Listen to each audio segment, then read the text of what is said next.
Balik sasana sukawanane sasana ratri kalenggahan duniki keparipun keluarga pamenggugat Bapak Parawanto SPD MPD Sarimbit Garawu nglajengaken syukur wonten sanipun Gusti ingkang Maha pramila wonten ing sasana ratri kalenggahan sumanggenipun saking para sekarang parkes durawuh nggih sasana parigyan samya kula dherekaken tansah ngaturaken suka syukur prengasanto Gusti Kemawonasa.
Bismillahirrahmanirrahim. Assalamualaikum warahmatullahi wabarakatuh. Innal hamdalillah la hawla wala quwwata illa billah. Asyhadu an la ilaha illallah wa asyhadu anna Muhammadan abduhu wa rasuluh. Allahumma sholli ala Muhammad wa ala sayyidina Muhammad amma ba'du. Wonten bersebut dengan para sepuh sepuh ingin badu ponek pamamas miwarap dipitutur mrengasanipun para ulama para kiai ingkang rintet bali tansah sinayudan mregdasi kaslosen sakiya para tamu sabareng putri kakung ingkang winanten pakermantep kadang sutra pamtri budaya tulus lumeberno kadang perdomudo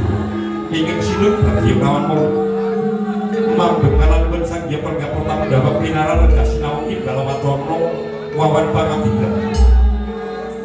ratrikan dengan kulo ingin tas kemarin pinudi merasakan lampah-lampah lemadering toto-toto parkian boyong basuki pangunduin istri kapahagia teman salipin mongko winengku saking keluarga pamenku ganti Bapak Parwanto SPD MPD Ibu Sunarsi Sepyaningsih sarjana pendidikan pilenggah wonten ing Sidomulyo Sidoarjo Kecamatan Sidoarjo Kabupaten Sragen nggih nawos purna ngadani tumapak ing tata cara ngunduh mantu putra kinasih Bagus Wawan Akbar Nugroho sarjana ekonomi ingkang sampun pareng kalaman Babu Jukromo Roro Ayu Wahyuningsih sarjana ekonomi putri panjenenganipun Bapak Yakno Ibu Diani ingkang miking saking Jalan Anggur Timur Gangkurma Dumai Laladan Sumatera mila saderipun Jaka lajengaken anggen kula keparamatku wonten mesempet dengan warga pertama sabar sumangga nuwun sareng-sareng meminta merpur bali Gusti ingkang Maha Nasa mulih lampah-lampah madening tata cara pargian munduh mantu saking keluarga Bapak Ibu Parwanto sarjana pendidikan magister pendidikan mugia lumampah kanthi sida karya Yuan Pinaka panas di tanah bumi jaraken Anbatara Triaksara wardine Triprakawis mugia kacakuk wiwitan tengan ing gopungkasem mugia sepen ing pambenggan panggih ing kayuwanan sholawat punapa diri salam mugia tetep kalimpah dumateng uswatun hasanah Nabi Agung panutan sedaya umat inggih Nabi Muhammad sallallahu alaihi wasallam ingkang kategori syafaatipun bintang wonten dinten Yaumul Akhir. Bisa dia para tamu putri kakung ingkang sinubagya kawan mulih Birawa Amarwa Kasuka bebasan ora langit hanya datu purun ing riris satemah kajawan ing pati labuh penggalih saking keluarga pamenku gati Bapak Ibu Parwanto Karoto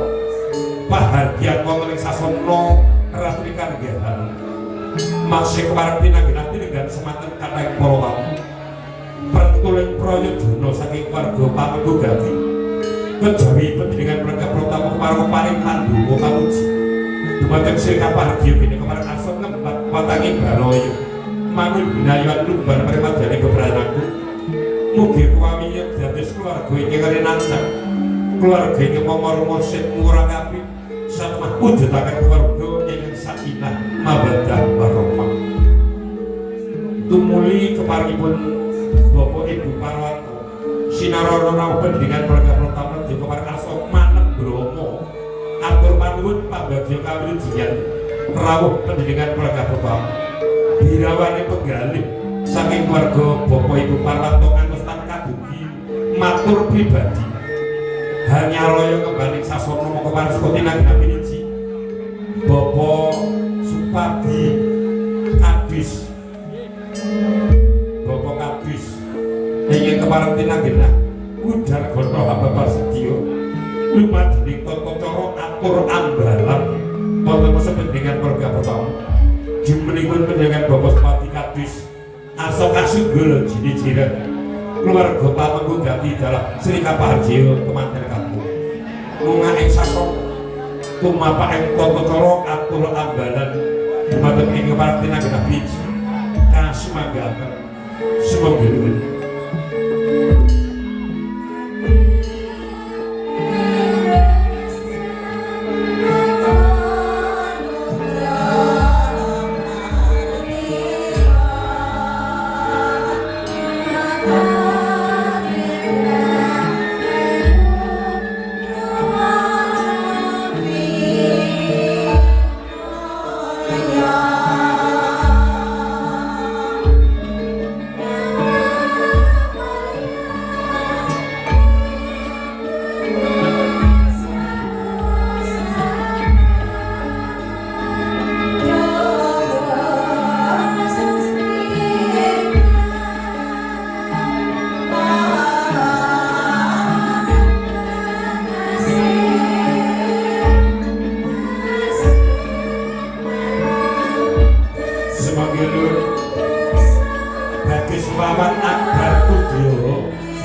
Bagio Kemarin Haja dari